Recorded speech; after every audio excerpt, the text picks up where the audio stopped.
Order. Start off with the consideration of approval of the agenda. Second. Clerk will call the roll. Star, Aye. Plumley, Aye. Friesman, Aye. Pittman, Aye. Knighton. Aye. So, since we approved the agenda, first up is the city transit update. If you guys want to come up to the table. I'd love to. Steve, you want to lead into this or? Yeah, absolutely. So, Circle K Communications run by, Dan and Tammy Althon, who run our transit operation. And so each year we have them come in where we're usually talking about a contract renewal, but last year we did a 2-year deal. So this year we just have an update on everything that's happening with transit. So turn it over to Tammy and Dan. Yes, completing 7 years. I can't hardly believe that some days, but other days, yeah, I can believe that. We did take 62 kids. And we had a wait list and we never got to fill the wait list. But I feel that's all we can take and still be timely. And I try to remind people that we help the school, we don't work for the school. And I don't mean that in a bad way, but it is the facts. Last year when I was here, the tablets and the software were very. And we were struggling with them a little bit. I would say they are probably not quicker using the tablets, but they're probably safer. I always know where the drivers are now with the GPS, which is really, really mission critical for your county regional bus that's all over the county and all over, you know where it's at. The drivers, their only complaint about it is we use the radios a lot and we use the radios, it used to be we use it to call each ride to the driver. And another driver might hear it and think, well, I'm getting so-and-so and I'm gonna be quicker, let me do that. Well, they can't help each other like they used to be able to. That would be the drawback as far as what the drivers tell me. We've converted more and more people to tickets versus cash, which is so much nicer for drivers because they leave every morning with basically $30 cash and making change for the bulk of your rides that are $1 to $1.50. It's really nice if you can tell them, book a tickets if you ride. It's so much handier for them. It's easier for us. Everybody really likes that. We're currently with 2 full-time drivers. One is the cities, one is county regional. We have 2 part-time drivers, 2 sub-drivers, and 1 seasonal driver. And our seasonal driver is your golf course manager. And so I miss her in the summer too, but it's a good time. We're not as busy. My only comment about that would probably be, we're a little low right now. We could probably use another driver. In fact, we've tried. Part-time drivers get your part-time benefits. They get half of a holiday when we're closed, so they get 4 hours. They get some half of sick leave and they get half of vacation. Now, when you have them as a sub driver, they don't get any of that. And I think the threshold is 20 hours. When they start working 20, they can be moved to that. And being that we're running a little less than we should have for drivers, I feel like we should maybe think about converting a couple of the sub drivers to that. I know that costs a little bit more, but I do think, to be fair, if they're working the hours, they should probably get that. I have one that I'm sure would appreciate that. But the really good news is, the DOT has always said 14 and under for a passenger only requires a chauffeur's license and training. That's been the DOT policy forever. It was NIACOG that always made us have the CDL with passenger endorsement, which is a very tough market now. You can't get this, it's hard to get people to do this. And a lot of the buses, in fact, our 2 county buses are, one's a 9 passenger, one's a 14 passenger. So it legally would classify as a chauffeur's license with training. But our 3 city buses are 16 to 20 passenger buses. So I see this industry, because of the lack of drivers, I see it moving so that NIACOG will probably end up with smaller buses, which would not be a problem for us, other than in the mornings when we do school kids and take them home. Well, again, that's not really a transit problem, that's a school problem. But the good news is NIACOG paid, now they're on board too now finally, and they paid for our lead driver to go with them, so no they paid for the transportation. They took her to Ames with them. They paid for her schooling at the trainer at the DOT. They paid for her hotel, they paid for her food, and we only had to pay for her wages. And now we have a certified trainer in-house. So going forward, if we can just get some smaller buses and have them get the chauffeur's license, we are able to train them internally because Edna is now trained in that. So I am very happy to have that. Steve said when we talked about it before I sent her, he said, well, that's a win-win, isn't it? And I said, yeah, I think when they're all paying for it and we can have somebody in-house, that's great. Other than that, you know, I used to say, you know, well, I think I've seen everything. Well, I don't say that anymore because somebody shows me. We did go away this year for winter. We went for a week when the storm hit in March. And I've always called in every day on vacation, and the drivers that kind of hurt my ego a little bit. They said, we miss you, but we really miss Dan. As he cleans off the buses and he gets the heat going. And so I felt a little, you know, a little hurt, but you know, that's okay. Other than that, guys, that's pretty much where business as usual. I do see the industry moving to where chauffeur's license and smaller buses will be where Nyakog will probably move. And now that they are accepting drivers that have the credentials that DOT requires. And Because they're- if you guys get the opportunity to move to the smaller ones, quicker the better, because the 3 city buses are basically aging out, which makes the maintenance a little more. But they don't have enough miles, they won't do it. I'm just saying, when the opportunity arises, I would jump on it if you could. But that's what you're saying, we'll have that opportunity I hope to so. get the smaller bus, to And get, we will absolutely 100% say we want smaller ones because the county regional one, the 14 passenger one is still easy enough to get. You go too small, like the 9 passenger, it's a little tougher getting the wheelchairs in and out and secured. And, you know, that's a challenge in itself, but they've all got lifts. And so as soon as we can go to 14 passenger buses, I would say jump at that because so otherwise the full-size ones are how big? 16 packs? actually the ones we have now will hold up to 20. Okay. We had 16 when we Okay. first started, yes, and then they gave us bigger ones. I don't know why, but and like I said, other than school kids, and we get asked to do an occasional field trip. Well, you know what? So we make 2 trips to Wildwood Park. It's not a big deal. We can still do that when Semper Preschool wants to pay us to take the kids. I can't see for a couple of things putting us in this position going forward would just be my take on it. But other than that, we're just cruising along. So anybody have any questions? Are you seeing the demand? I mean, the last 7 years, I think the last 3 years, we've seen Washington principal being on social media about, you know, the lack of transportation. Yeah, pretty rough this year, the fall, because that was the first year of not having, I don't know, 15 to 20 bus stops in town. And we worked well with the school. And Steve and I sat down when the new superintendent came to town and, you know, we explained to them that, you know, we do really try to help the preschools just simply because they don't really have an alternative. And they also have that midday transfer. And there's parents that are working and how do I get my kid picked up? And then the ones to the 12:30 class, we are their only option. And I kind of tend to lean toward helping the preschoolers. We don't take maybe 3 or 4 middle school, and we certainly don't take high school kids because it would be super uncool to be a high school kid and have to get on a big transit bus. Yes, Washington calls us frequently, especially if somebody's moved to the area, and they'll just about beg us. And to the point of, we'll say, well, we are full. They said, what if we have the child go home early? Would you come up 30 minutes early just to get that child? And then come back and get the rest. And we have done that.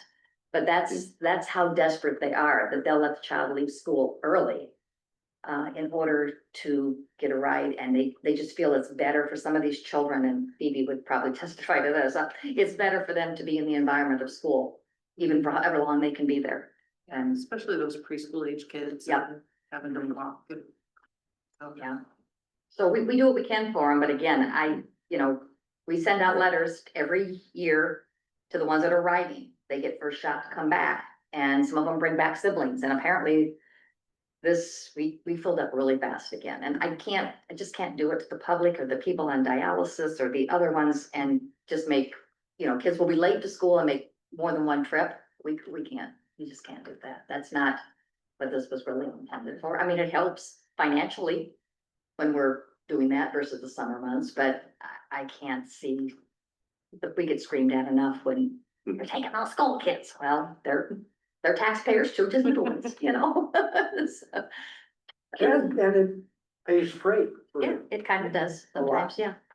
steady rides every day, Kids aside, how's the ridership We're all- remaining fairly It steady? keeps, it's steady, or it increases. We still have our certain months, but every so often we still have a record month, believe it or not. And we keep adding new people.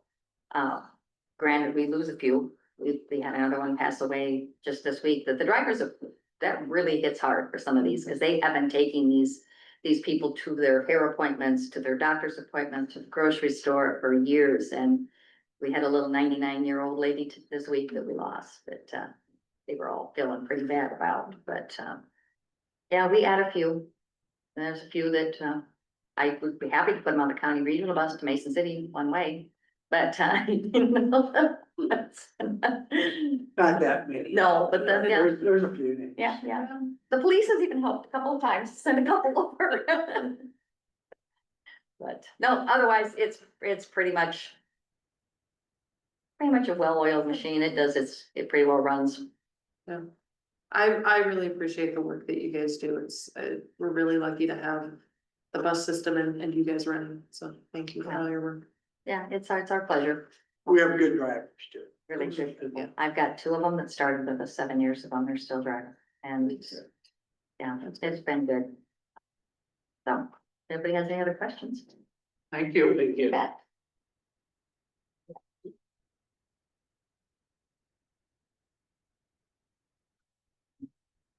Next up is discussion and on the acceptance and final payment for the 2024 permeable pavement project. Guessing John, you're gonna take this one. Yes, so the 24 permeable paving project, that was the reconstruction of Howard Street from Kelly to Ferguson. If you recall, we used permeable pavers. That was because we were receiving the sponsored project funding from the restructuring the wastewater treatment plants loan.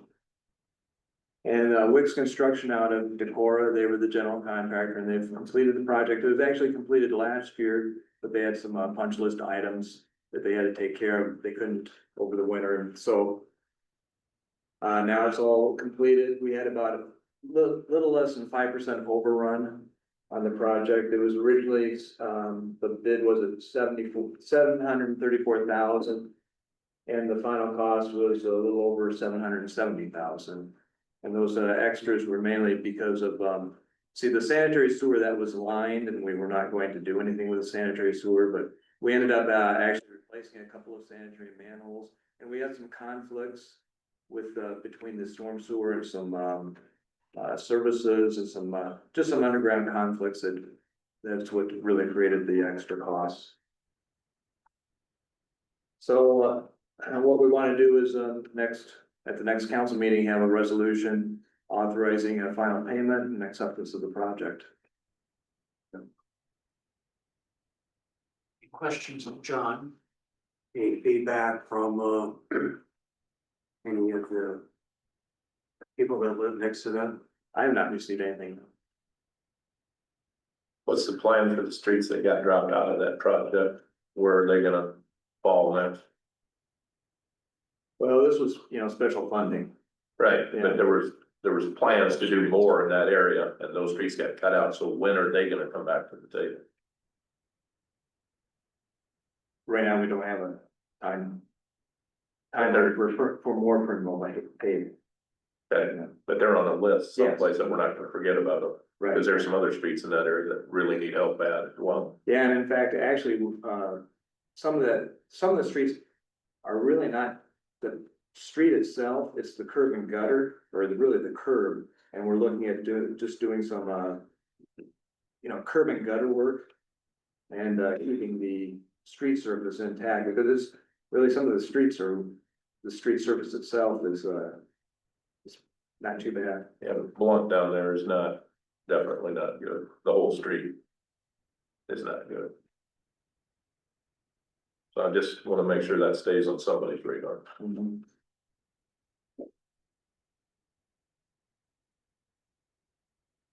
Any other questions for John? Right, we'll move along. Next, we have resolution 5125. This is approving change order PR3. Oh, Oops, I skipped that, didn't I? Oh, yeah. First, I thought that said coloration. I thought we were gonna decide on the colors for City Hall, but it's co-location agreement Almost the same. with Win and LLC. Yes, so, as you may recall, about 11, 12 years ago, when Unity Point Fiber came in and did the fiber loop in town, that got installed. And the main components, connection points, equipment, what have you, was located at City Hall. And there was pieces that were on the police side, there was pieces that were on City Hall side back in that room where vital connections to various businesses and including the city and others were in that room. And it's just, we're taking advantage of this renovation to move that equipment down into the basement. So that equipment is being moved into the basement, being wired to power, backup generation. And when they first came in and originally built that system, we had an agreement that where they would provide us 8 services, they would locate their equipment here. That ended after 10 years. And so now the last couple of years, we've just had a service agreement for internet, but we didn't have really anything on record for co-location, for them locating here. So it was a discussion we had. I felt they would owe us something for us holding their equipment, providing them power, backup generation. And so that's what led to the development of this co-location agreement. Brad and I have reviewed this with Win and their attorneys, and what you're seeing in here is the final version. We pretty much come to agreement. Just waiting for that final version to be sent to me. But it establishes all the ground rules for them placing their equipment downstairs. And then ultimately, we'll have a separate agreement that really deals with the service provision. And so they're proposing $200 a month rent for their equipment, which seems reasonable, and we'll have a similar rate of what we have now. I think it breaks out to about $120 per service per month. And that serves the police, City Hall, one of the water towers, 2 go to the county, actually 3 go to the county. 1 is used as the direct line between the county and our antenna and the communications equipment, and the fire department. That's another one as well. So we'll look to continue those. We'll probably be using wind in more of a backup redundancy capacity, because ultimately when we get done with City Hall and the remodel here, the plan has been to move to Omnitel as our primary provider. Since they're active in town and building out, I'd really like to use them as the primary provider. So this will be there in a backup redundancy capacity. But this is that co-location agreement that would establish the rules for them and us for allowing them to keep equipment. Just a couple of comments. It still has the old City Hall address in the opening paragraph in para 16. Should probably be updated. And then would you elaborate on the labor rates, supervised access rates, because they're kind of blanked out? Yeah, I don't have the definitive numbers on those yet either. We haven't talked about those in detail. Okay. But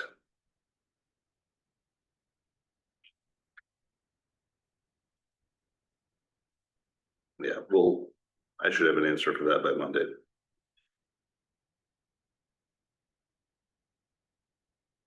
Other questions?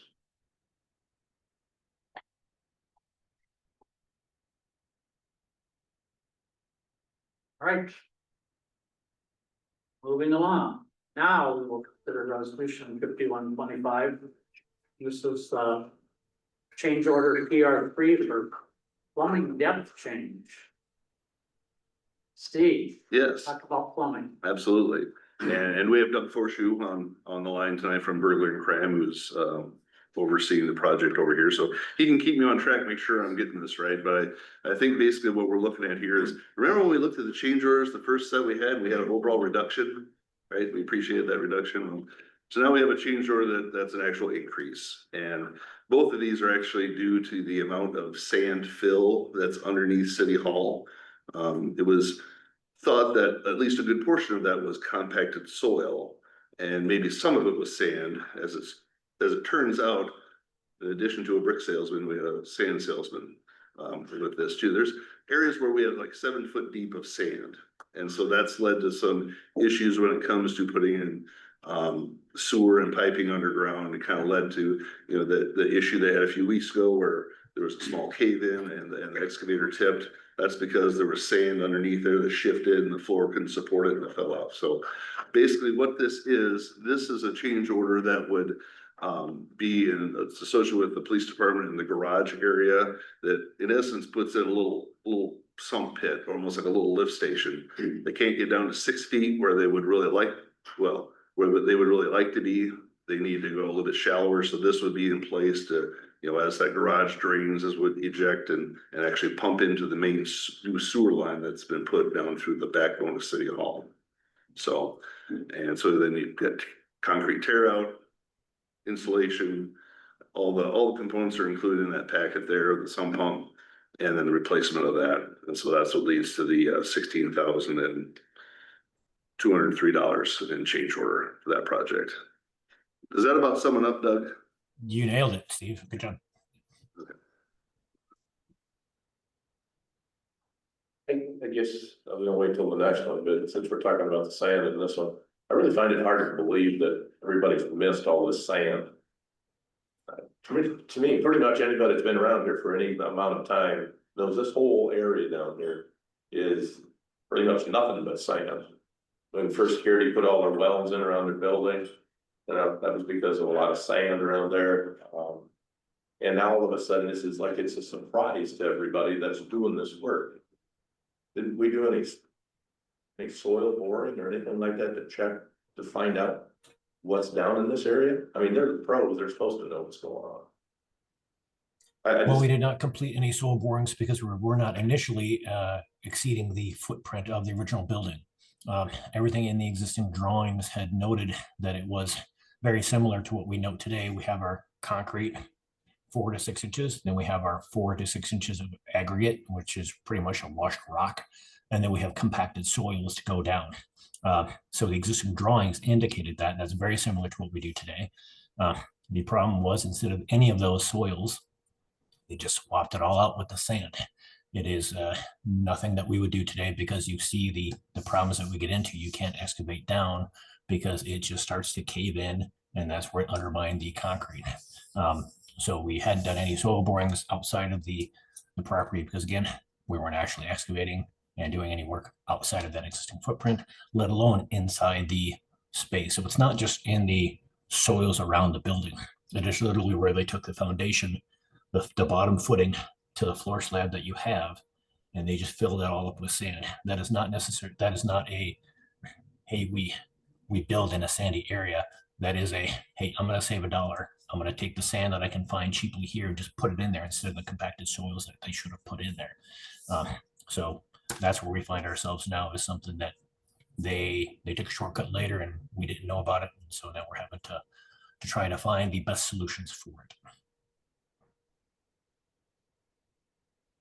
Were you saying that the original blueprints, diagrams, architectural pieces did show that for those, it did show the compacted soil, but in reality, it wasn't compacted soil? Is that what I heard? Correct. Okay. It was supposed to be 4 inches of aggregate, which is that washed rock, which allows for any hydrostatic pressure and make sure that it gets up under the concrete to sift back down. And then it was supposed to be compacted soils for that hole. So they had when they did the perimeter foundation of footings, and you fill back in with the dirt and you compact it down so you can pour that concrete on top of it. They just decided we're gonna take that shortcut and put that sand in there because they could find that readily available in this area. And that's what's biting us now. Not really biting you guys, it's biting us. It's sucks for everybody all the way around.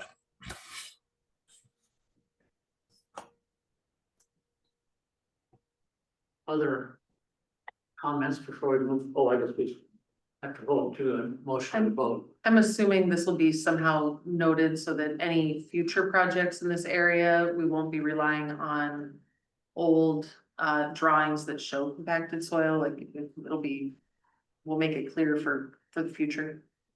Right, there are the new as-bills Okay. that speaks to the true nature of the Okay. base that we're working with.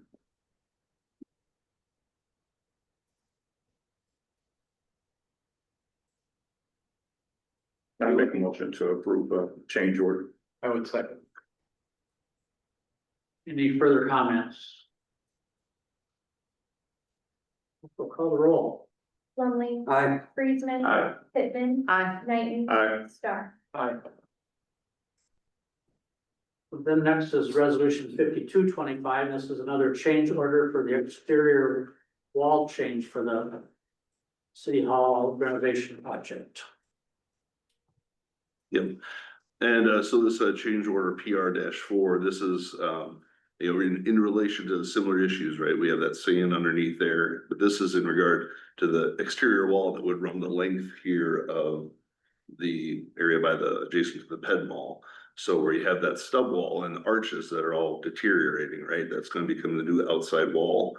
Well, you can't with that sand behind there, removal of that wall, things would flow out. So we'll leave that wall in place, but how do you address, that new outside wall? And so they were looking at various options that would adjust the roof trusses that you'd have to take off, maybe address those. That sounded super expensive. Another idea was to maybe mix an epoxy in with the sand that was underneath there to solidify it, to keep it in place. And I think that estimate was somewhere north of $200,000. So this last option that was discussed was just putting new piers outside the existing wall. So that wall stays in place, you put new piers on the outside of that, and you effectively extend that wall out another 6 inches, so you actually gain a little bit more space, but you're just adding new piers and that other wall stays where it's at. And so that cost was estimated to be somewhere between 80 and 100,000. And then the ultimate quote that came back was 82,426. That would add to the project. So, but that would help be a cost-effective solution to getting that outside wall in place and dealing with that sand that's underneath. so in part of the process is hauling all the sand out, but then putting the 2 layers. So we have it done correctly. That should have been done correctly back in the 60s. Well, the sand stays. The sand's The gonna- sand's gonna stay. So I mean, everything stays. Instead of taking out that outside wall, that stays there and you just put new piers on the outside of that. So that all stays there. That sand is what's helping support the floor. So that's gonna stay. It's just, what do you set the wall on? And so you set the wall on those new piers that would be on the outside. So underneath the floor of the arcade, it's just sand. It's about 7 feet of sand, isn't it, Doug? Yes. So if we took, okay, I get it now. Yep. So right now that whole roof is braced off that Ped Mall concrete. So yeah, if you take that foundation, that exterior brick foundation wall that is from grade up to that Ped Mall floor, take that out, all that sand comes filtering out, and that concrete flops and all those braces fall down. So when you go out the 6 inches or whatever it is that all sand too, or do you have more soil there? Is that why we're moving out 6 inches? Because there's better foundation, or it's just because we just don't want to disturb one sand, we're gonna put in a different sand? We're not putting any more sand in. So you have a wall, right, I say, is it gonna be sand, or are we gonna put the new wall in sand or dirt? on the piers. It's dirt out there, and if you go out to the job site, they have actually excavated down into some areas so you can actually see the soils down there, which is acceptable. And so not only are we have that existing foundation that supports the arches here, we're going to be having its foundation footing, and then we're going to add additional footing to it for extra support. And then we're going to build our foundation wall off of that, so everything tiles together as one larger component. So it's secure, and then the piers will be where those columns are still coming down at. So we have a uniform wall all the way across there that is both wider in the footing component itself and the foundation structurally there. We have 2 inches of rigid insulation there to give us our thermal break in between, so cold doesn't migrate through, but that way it's structurally sound. And one of the largest components about this, and I went back and forth with the concrete guy a couple of times. So when typically you pour a foundation wall, you're excavating in the dirt, you create your trench, and you put your 2 forms up, and it has ties in between the 2 forms. And then the forms just stay there, and you pour your concrete, and you're done. And here, where you have a foundation wall and foam, you can't put that inside foundation liner in there. So you're putting one foundation liner on, and instead of tying it to the other foundation liner, you have to literally brace and brace and brace and brace.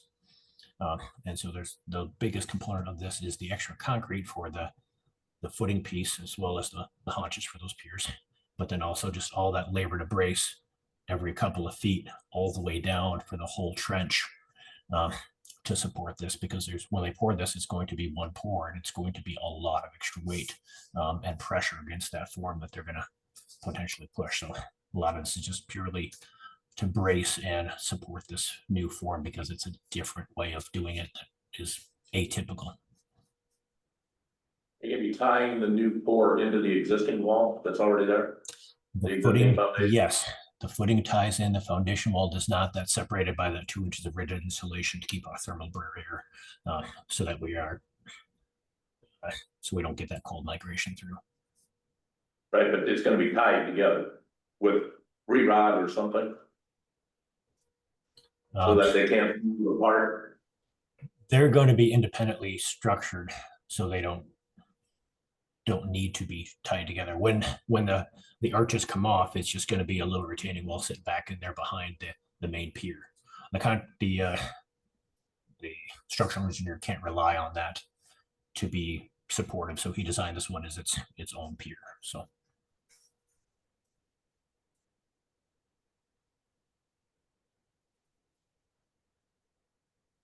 Other comments? Where does this put us overall on the schedule? Well, that's why we have it on tonight's workshop, is to get action on both these items, because these are key pieces that they need approval on so they can keep moving. Schedule wise, we're doing fine. It's, we're doing good, but to keep things moving, that's why we put these on for tonight for consideration. I don't see a better alternative. I would still move to this. Second. Any further comments? We'll call the roll.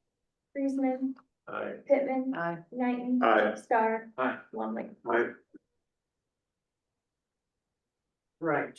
Next time, we're gonna consider the second reading of ordinance 1192, and this is amending section 1.6.6 of the UDO to authorize construction of more than one duplex on a lot or tract. John, explain that one Yes. for the second time. Yeah, this is the second reading of ordinance 1192, and we've been talking about this for several meetings now, but just as in summary, Kading Properties, they're doing the development, they're doing due diligence on the development west of the hospital. And this came up when their development is somewhat unique in that it's not going to be individually owned lots. The whole development will be owned by Kading Properties on one parcel, and our UDO, it requires each principal structure to be on an individual lot, except for there's a list of buildings in 1.6.6 of the UDO that includes multifamily housing. However, multifamily housing, as defined in our UDO, does not include duplexes, and the Kading project will be basically duplexes and triplexes. So in order to Help the Kading project meet our UDO. Brad has worked up an ordinance amendment that will add duplexes to that list of, structures. And what we're doing is, since we are having the special meeting tonight, we figured we'd just go ahead and have the second reading tonight, because at the last meeting, the council set a public hearing for next Monday for the council meeting. So then we'll have the public hearing and the third reading, and then we'll be able to have a motion to adopt and publish. And so by the end of next week, this will, be fully approved. So I would recommend approval of the second reading. Thanks, John. Any questions? Oh, it's so moved. Second. Other comments? I do have a comment, just a slight comment. What was the rationale behind not including duplexes as multifamily when the UDO was drafted? Well, generally, duplexes, and generally they're on individual lots, and they're not, when you think of multifamily, complexes, like an apartment complex, usually you have larger buildings like 6 plexes, 8 plexes, 12 plexes. And, I usually see that, multiple duplexes in a development like that. But this is, as I mentioned, it's somewhat unique when all developments I've been involved with have been, you have your individual lots and your streets.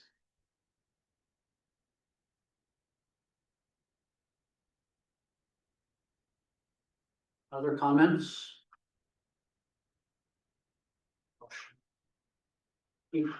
Clerk, call the roll. Pittman, Aye. Knight, Aye. Star, Aye. Longley, Aye. Friesman. I, All right. We'll have the second reading of ordinance 1192. Ordinance number 1192, an ordinance amending the Charles City Unified Development Ordinance to authorize the construction of more than one duplex upon a lot or tract upon the recommendation of planning and zoning and approval of the city council. Thank you. Next up, we have a couple members of the Henson Consulting Group with us. If you guys want to come on up, and we'll have a discussion with you guys.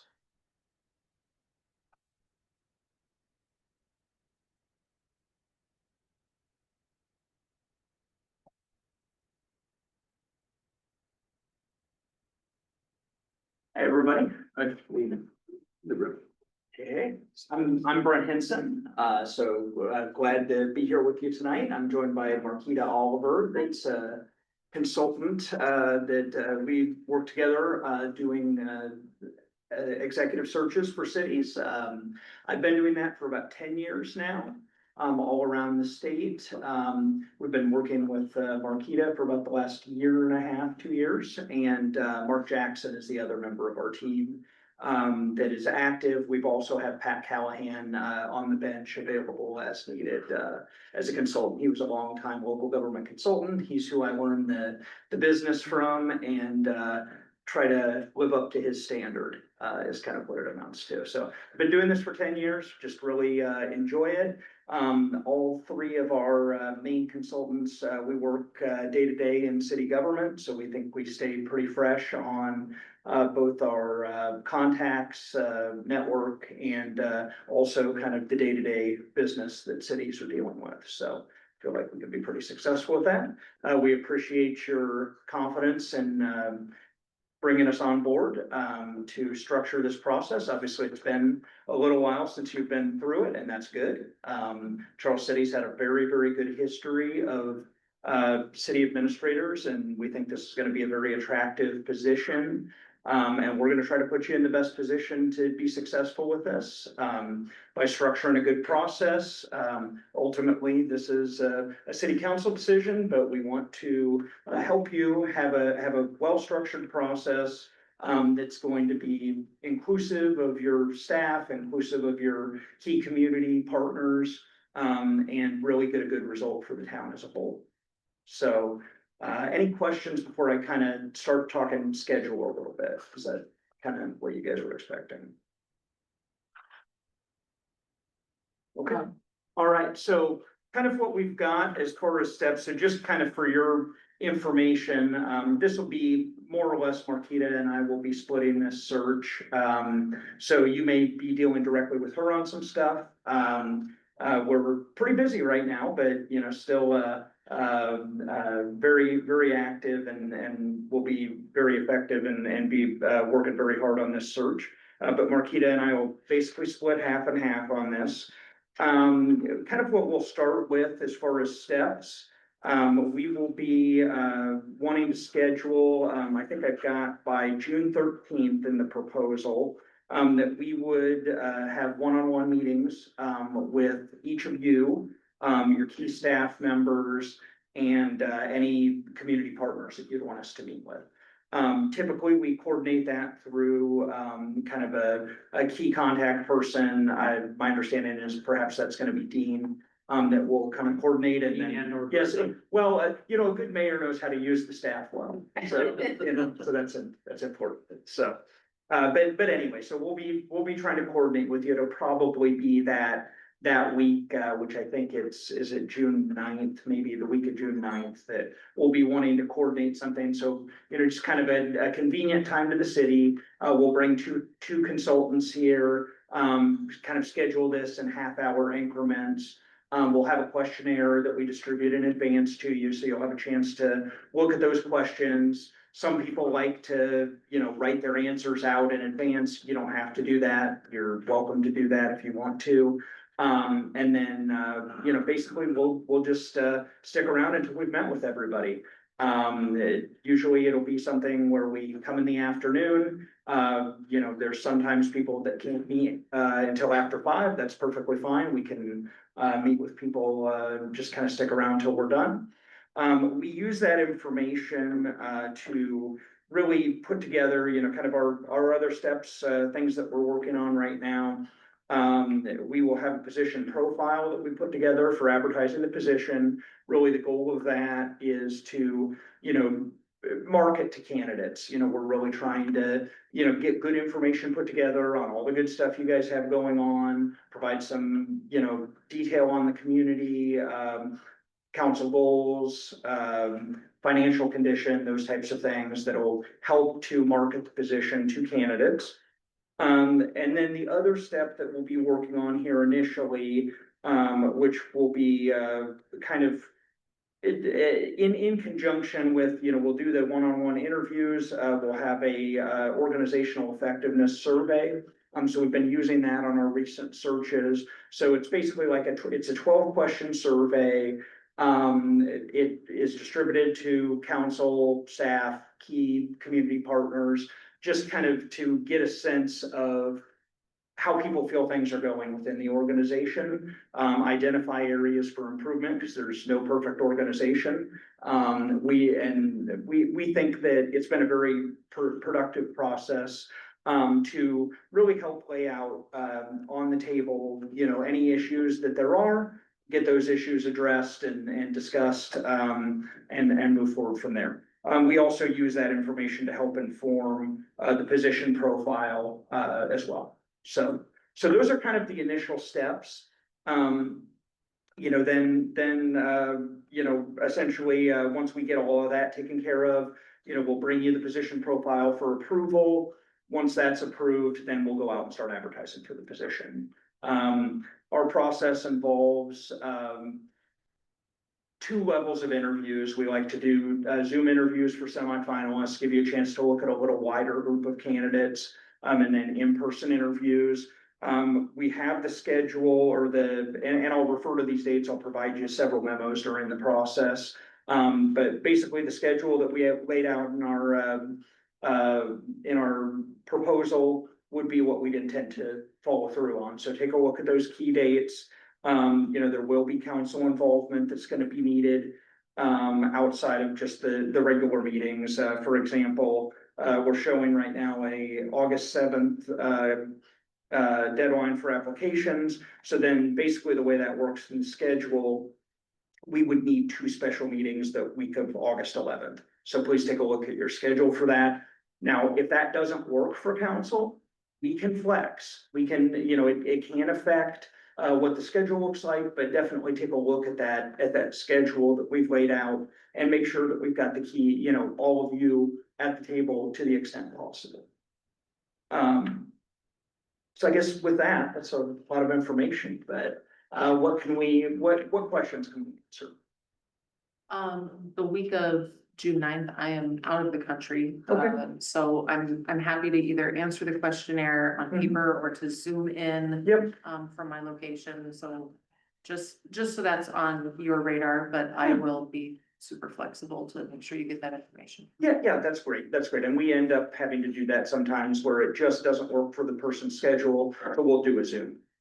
Yeah, that would be great. Yeah, we had a lot of good discussion before we reached the consensus to bring you in. What I didn't hear tonight, and do I hear it in the future, is how far out are we gonna canvass our search? You know? Yeah, it's a national search. Okay. Is what we will deliver for you. Certainly, we're always looking at, in terms of Iowa, we don't want to get too low of self-esteem as a state, but we want to find people that have a reason to want to be in the Midwest. If they've got connections to the Midwest, that's preferable. We don't think we tend to get the best candidates if they're, from California and have never been to Iowa or anything. We don't tend to think those don't end up usually being your most competitive candidates. So, it is a national search, but we certainly are looking for those people within our network or people that have some ties. The second question I have is, when looking at a city administrator, you're looking at the standard credentials the city administrator has to have. How is in your canvassing of those individuals, are you looking at the experience and the accomplishments? So it's great to have a credential. Yep. It's great a person has 6 master's degree, but they can't find their way out of the box. Exactly. I see that every day. So, well, how do you look at that type of candidate pool for the experience, the accomplishments, and the credentials? Yeah, and we really feel that is, it's ultimately the most important thing, that this person's gonna be a fit for Charles City. And for the challenges that you guys have, the opportunities that you have. And so we certainly weigh that above, fit above all. Really, we have seen candidates that look very good on paper, that when you start really looking into them, like you said, well, gosh, they've got 20 years of experience, but they've been in 10 different cities. Right. Well, gosh, that's that's probably not the type of staying power that Charles City is going to need to be successful. Yeah, key word you just said was fit. Mhm. This is a fit. The person's got to fit this Mhm. position. It's not a fill. We can, Yep. hire somebody 30 miles away and have a new city administrator. We gotta really want somebody that really wants to be here and, Yep. continue moving forward. So I like that key word. It's a fit. It's not, we're just not filling the position. Mhm. We got lucky with the new city clerk, but to me, that wasn't a fit. That was a fit. It wasn't a fill. So Mhm. for me, that as a council person, that's what I'm looking for. That type of balance between everything as a fit. Sounds good. Yeah, and we will certainly do everything we can do to provide you, help provide you all the information. Ultimately, this is gonna be a council decision. You guys will make the judgment call. We won't tell you, hey, hire this person. Unless you say, hey, who should we hire? Then we might, if you're down to 2 or something like that, we might give you some advice. But ultimately, at the end of the day, this is a council decision. We don't tell you who to hire. And we will just work with you through the process to get you the best fit in the end.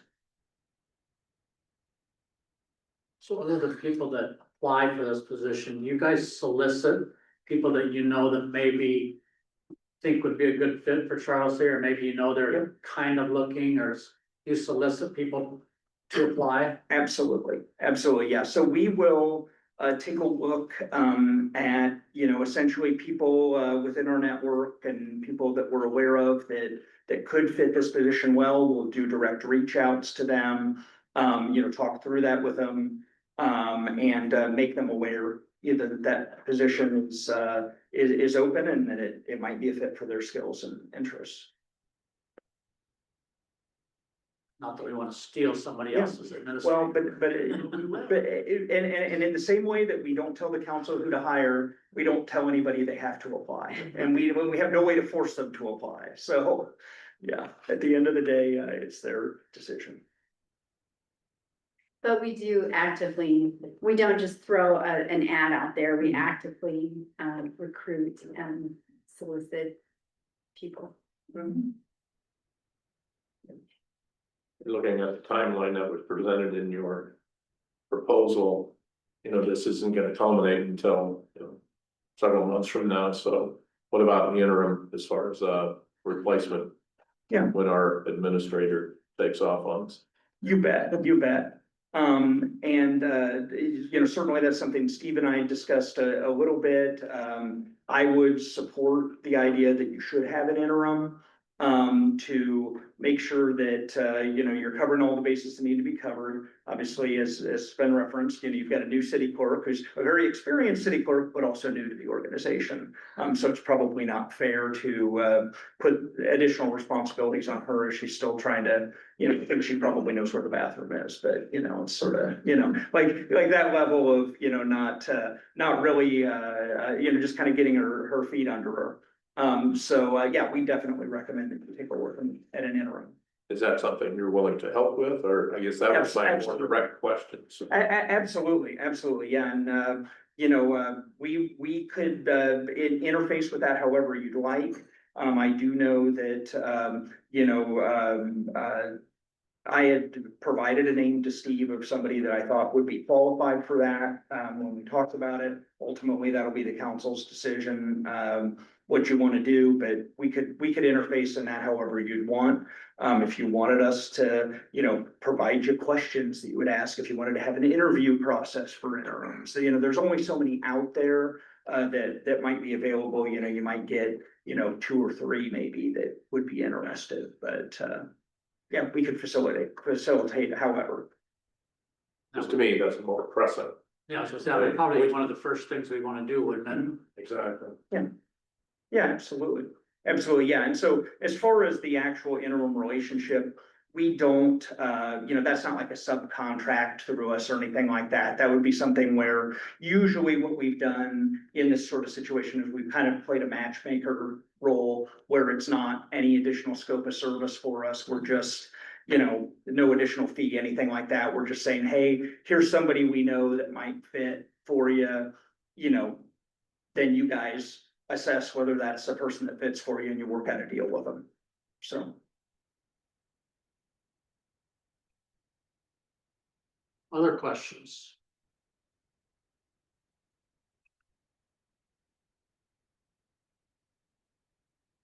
So your June 9th week will be your next contact with us then? Yeah, we'll have actually, there'll actually be quite a bit. I will be getting information to you. There's some information I'll need for the position profile. It's just, various, really, what the kind of the indispensable thing is if we could get some really good photos that you guys have of different things around Charles City, that's always very helpful. But it essentially helping us provide some of the content. Of course, now, you guys have a very good website. There's lots of information out there that we can pull down. We pull down information from the state databases, et cetera. But there will be some information requests we have there. But the next time you'll see us will be those one-on-ones. Yeah. Anybody else? Thanks for coming over tonight. We're certainly We look forward to working with you. excited in a cautious way to get started, I guess. We didn't know we didn't know we're gonna have this job this year, but Yeah. we do and we will. Yeah, yeah, absolutely. No, and like I said, I think it's very exciting. You know, I know Charles City very well, you know, been around, you know, seen a lot of your progress and changes that you've made. And like I said, you've had good leadership for a long time in this position, and we want to make sure that that continues. We've had 4 good administrators Absolutely. since we started the process, so. Yeah, absolutely. And I know all of them. All right, well, thanks for All coming right. tonight. Thank you. Thank you. We'll be in touch, I'm sure. Yep.